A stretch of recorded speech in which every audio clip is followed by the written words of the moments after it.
Sino mga ninoon din namin? Itaas ng paa. Itaas ng kamay. May hintay ka tayo? Ano po? Okay.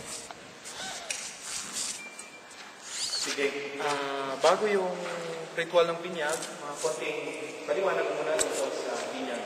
Alam ko na lahat kayo ay para sa inyo hindi na bago ang sakramento ng binyag, pero mahalaga na paminsan-minsan ay makinig ulit sa kahit maiksi lang na paliwanag tungkol sa kahulugan at kahalagaan ng sakramento ng binyag. Upang maging mas mabilis tayo, daanan natin yung ritual ng binyag para tayo din mamaya ay makasunod sa ritual ng binyag. Magsisimula tayo sa pagpupurus ng noo ng bata. So mamaya, pupurus natin ang noo ng bata at susunod ang mga ninong at nina, mga magulang na magpupurus sign of the cross sa noo ng bata.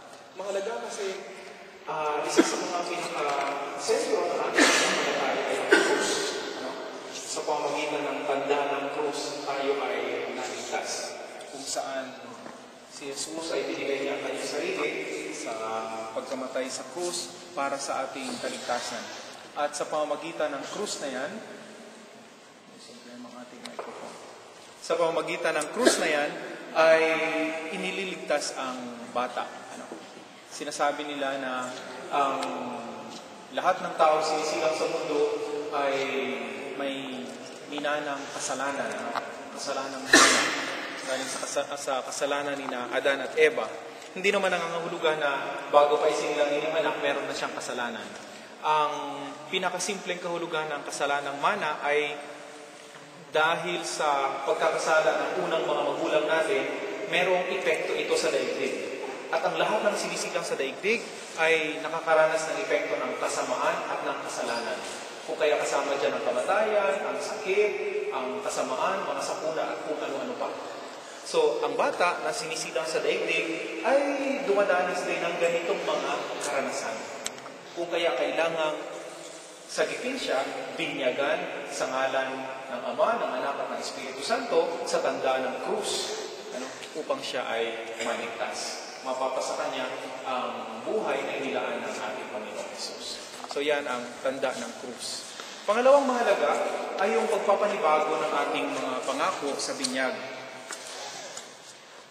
Alam natin na bago ka mabibinyagan, dapat meron ka mga paunang pagpapahayag ng pananampalataya.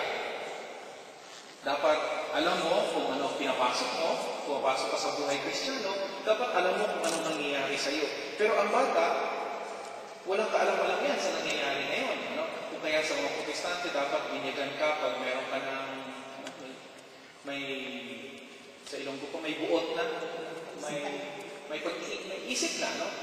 Dapat medyo may edad ka na, adult ka, alam mo ang pinapasok mo.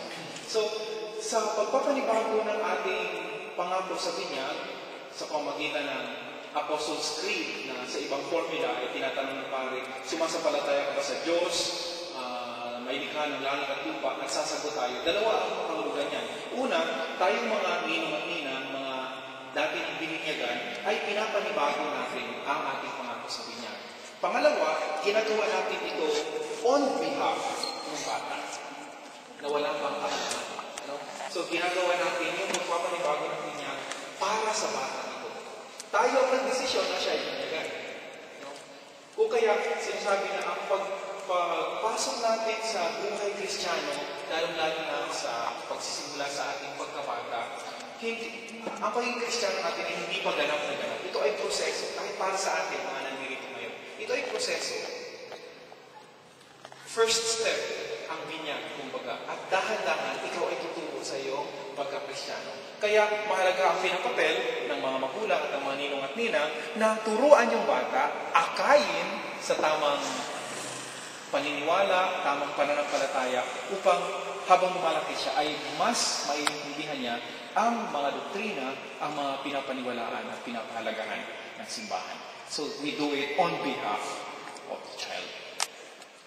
Sunod siguro na mahalaga, itong mga simbolo, ang mga ito ay tanda, mga external na tanda Pero ang pinapakahulugan nito ay walang iba kundi si Jesus, sapagkat siya ang nagpasimula ng binyag. So, una ay ang tubig. Napakaganda nung simbolo ng tubig. Ang tubig ay simbolo ng buhay. Ang River Jordan, kung saan pininyagan ni Juan Bautista si Jesus. Yan ay tanda ng buhay na nagpapasagana sa mga lupain, na kung saan nandoon ang River Jordan. So sa ganung paraan din, ang tubig ay simbolo ng buhay. Sa ibang mga simbahan, mas maganda ang kanilang mga baptismal font. Maraming mga simbahan sa Italia, talagang may kakaiba silang santuaryo ng pagbibinyag. At magaganda, malalaki, malalalim ang kanilang mga font ng pagbibinyag. So puno ng tubig. So dapat nilulublog yung bata. Pero ngayon, binilisik na lang. Na-simplify na. Pero ang pinapakahulugan nun, sa paglubog sa iyo, ikaw ay namatay sa kasalanan. At pag-ahon ng bata, siya ay tanda ng pagkabuhay na maghuli. Isinisilang kang muli kay Kristo. Namatay ka sa kasalanan, nabubuhay ka sa pamamagitan ng Espiritu sa totoong buhay, sa buhay na binigay ng mga propeta. Ito ay nangangahulugan ng pagpili sa kanila. So, ang bata na sinisilang, na binibinyagan, ay ina-anoint. Pinipili ni Jesus. Si Jesus ay kinikilala natin pari, hari, at propeta. At sa pagbinyag sa atin, tayo ay nakikiisa sa pagka-hari, sa pagka-pari, at pagka-propeta ni Jesus. Pero Father, hari ba tayo? Hari ba si Jesus? Parang wala naman sa Ebanghelyo na tinurunahan siya. Alam natin ang pagka-hari ni Jesus ay kakaiba. Ang pagka-pari niya ay kakaiba. Ang pagka-propeta niya ay kakaiba. Pagka-hari, halimbawa, pinangbago niya sa kahulugan ng hari. Kung noong unang panahon, ang hari ang pinaglilingkuran, ang sabi niya, siya bilang hari ang maglilingkod sa lahat. Kung nais mo ikaw ang pinakahigit sa lahat, kailangan ikaw ay magpakumbaba at maging lingkod ng lahat. So, ang pagkahari ay pinapakita hindi sa pamagitan ng pag-upo sa iyong trono, kundi sa paglilingkod sa lahat. Sa ganung paraan, kung tayo nakikisa sa pagkahari ni Jesus, dapat tayo maging servants. At yan ang pananaw ng simbahan. Ang simbahan ang tagapaglingkod. So, bilang pare, ipapakita natin ang ating pagkapare sa pamagitan ng pagdadasal. Ipon dito, mga magulang sa gitna, ninong at ninong na pagkabigyan sa kanila.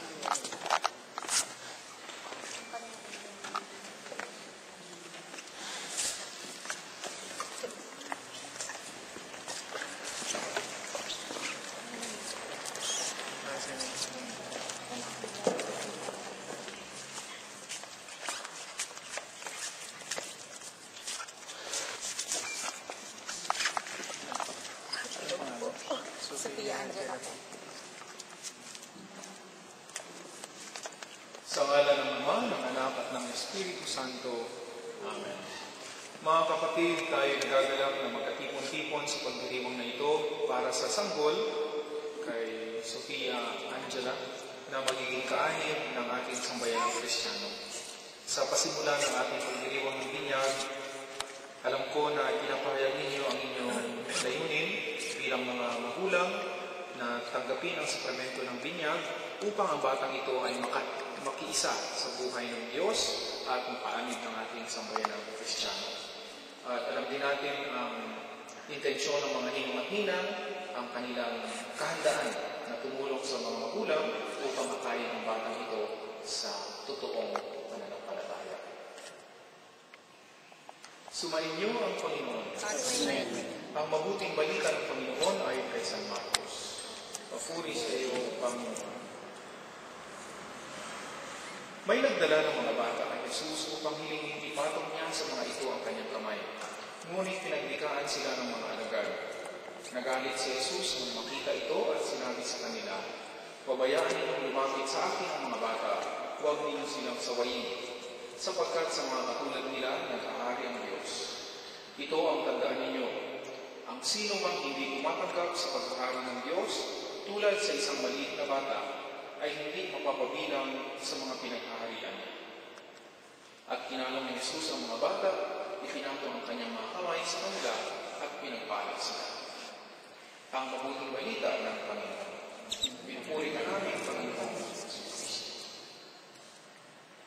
Mga kapatid, halina lumubog sa buong may kapal upang magiling niyang kalinain ang batang bibinyagan, ang mga magulang, ninong at ninang at ang buong niyang sambayan ng banal. Ang ating pong itutugon, Panginoon, dinggin mo kami. Panginoon, dinggin mo kami. Para sa banal na sambayanan sa ating lupain, upang sa pamamatnubay ni Pedro Pastol na banal at ni Pablo tagapangaral, masipag niyang may paliganap ang magandang balita sa ating kapuluan sa iba't ibang bansa, manalangin tayo sa Panginoon. Panginoon, dinggin mo kami. Para sa batang bibinyagan, upang ang mga anghel, ang pumatnubay at nag-adjust sa kanya sa lahat ng masama, manalangin tayo sa Panginoon. Panginoon, dinggin mo kami. Para sa mag-anak na narito upang pumalagi silang tapat sa kanilang pangako sa kanya at malinsunod sa halimbawa ng banal na mag-anak na sina Jesus, Maria at Jose, sila ay manatiling ng pamamahala, nagmamalasakit sa isa't isa, manalangin tayo sa Panginoon. Panginoon, dinggin mo kami. Para sa mga ninong at ninang upang sa patnubay na ni San Agustino na ating patron, magampanan nila ang tungkulin, tuwakan nila ang mga magulang sa pagpupog sa kanilang inaanak. Manalangin tayo sa Panginoon. Panginoon, dinggin mo kami. At para sa lahat ng mga pinyagang narito, upang katulad ng lahat ng mga banal, makapamuhay tayo matapat sa ating pangako sa binyag, manalangin tayo sa Panginoon. Panginoon, dinggin mo kami. Ama namin makapangyarihan, kusang loob kang nagmahal sa amin, kaya sinubo mo ang iyong anak upang kami nasadap sa kanilang nagsala ay mabigyan ng laya. Sa tanda ng krus na banal, loobin mo na ang batang bibinyagan ay maging malaya sa pagkaalipin na bunga ng pagsuway ng nilikha mong unang tao. Lukuban nawa siya ng banal na Espiritu upang siya ay mapusuko sa diwa ng muling pagkabuhay ng iyong anak. Inilulong namin ito sa pamagitan ng Jesucristo, kasama ng Espiritu Santo, magpasa walang hanggan. Amen. Sa kapangyarihan ng ating tagapagligtas na si Jesucristo, ikaw ay magpakatatag ngayon at magpasa walang hanggan. Amen.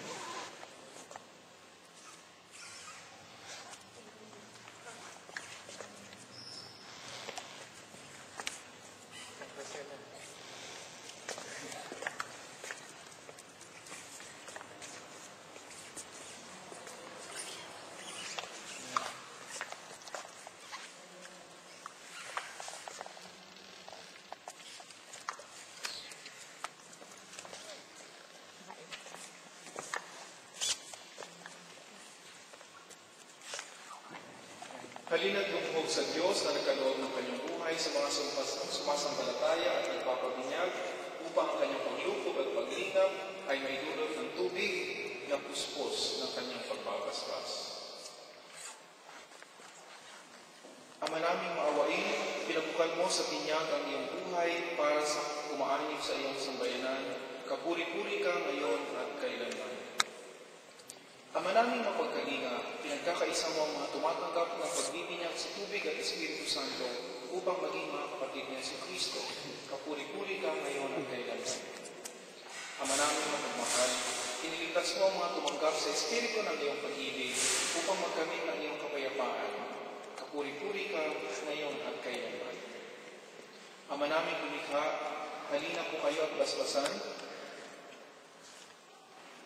ang tubig na nakalaan para sa pagbibinyag ng mga hinirang, para sa muling pagsilang at pananampalataya ng simbahang naghahatid ng buhay sa kalangitan sa pamagitan ni Jesucristo kasama ng Espiritu Santo magpasa walang hanggan.